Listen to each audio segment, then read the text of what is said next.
So Metal Gear Solid Online got a pretty big update. Well, I'm not sure exactly how big you would consider it, but it got a new game mode, and then they added the emotes. They actually changed up the way the menu works as well.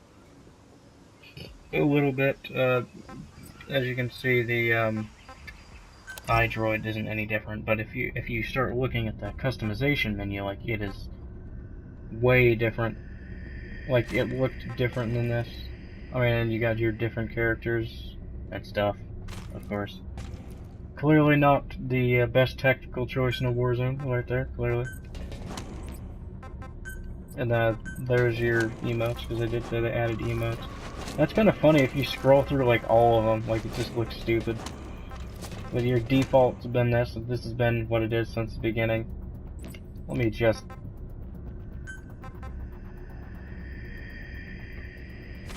Yeah, that's better. Your default, and then you got Snake's emotes, you got Ocelot's emotes, and then basically the 1 and 2 is just which side you go on. Then you got Quiet's emote, just a thumbs up. Then you have your ones down here. I think you actually had to pay for these ones though. But you can see what they look like. Just gonna scroll through them all.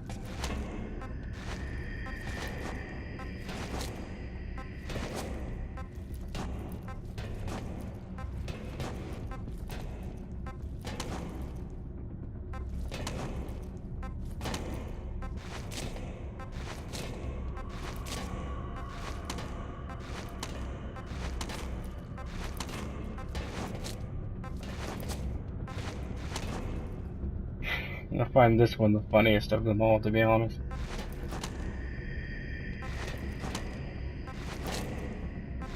So yeah, like, for all you people who watch Dragon Ball Z, like, this seriously looks like something the Great Sandman would do over here. Like, the heck? Honestly. Anyway, that's all the emotes. They haven't really added much new gear. Like, all this stuff has been here, but they did add the ponytail, which they did not have that before. If you're wondering why I'm not wearing my usual outfit, which would be the stealth armor, and then it would be... I believe I actually leave the stealth armor at the color it is now, yeah, I do. But my normal outfit is the stealth armor with this one right here, and then I normally turn it black. There we go, that's what my regular outfit is, and then dang it, I keep exiting all the way out of it. Then I wear the eye patch, basically.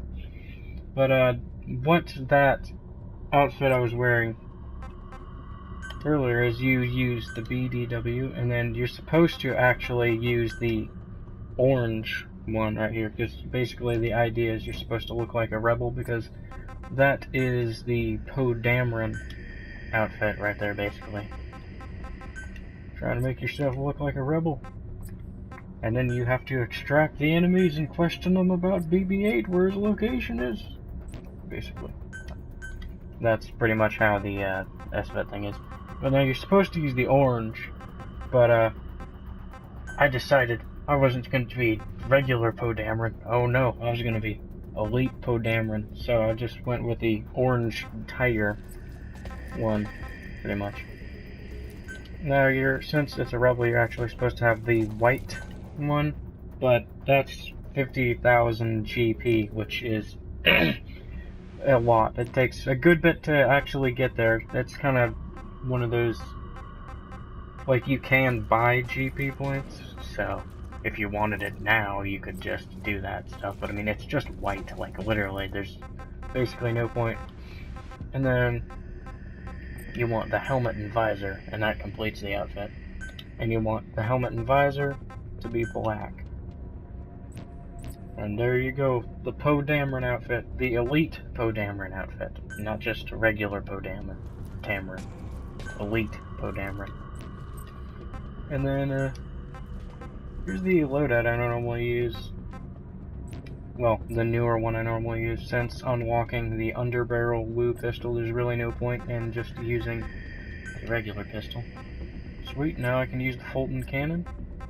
And I did switch it to the Fulton Punch. Like, the Fulton Punch is actually an extremely powerful ability. Like, I'll share some gameplay of it later, but not now. But basically, how you activate the Fulton Punch is, in a normal melee is like, you know, you just throw them down or you punch them like 3 times, which doesn't knock them out unless you have CQC upgraded. But with the Fulton Punch, there's no point in doing that, because all you have to do is press down on the sprint and then punch someone.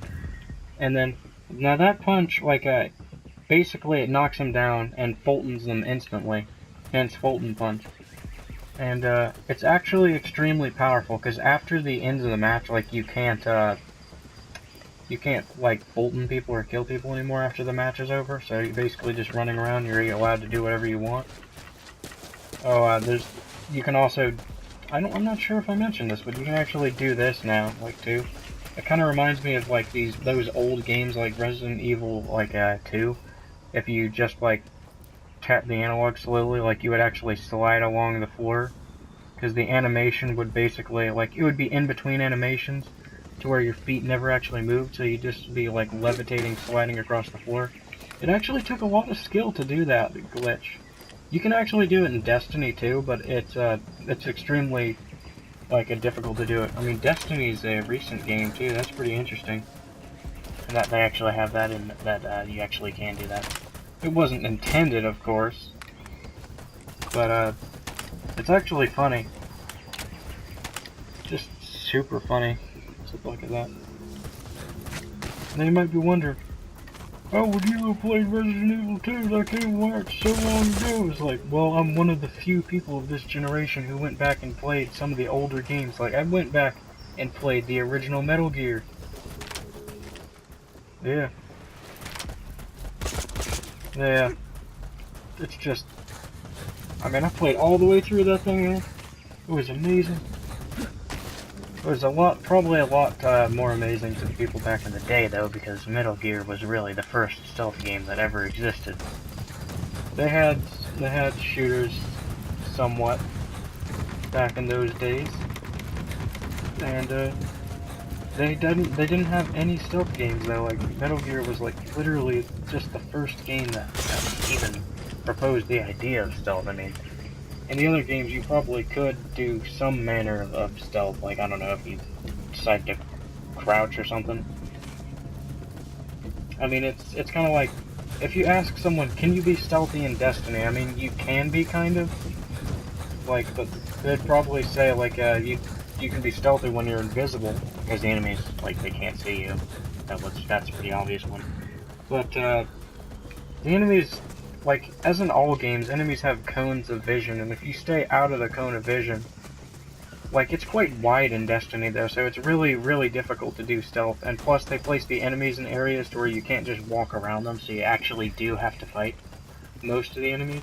But if you just crouch in Destiny, kind of like this, and move along a wall, then, some enemies won't be able to see you. It depends on the area, though. It's not like you can just, like I said, slide through in every area.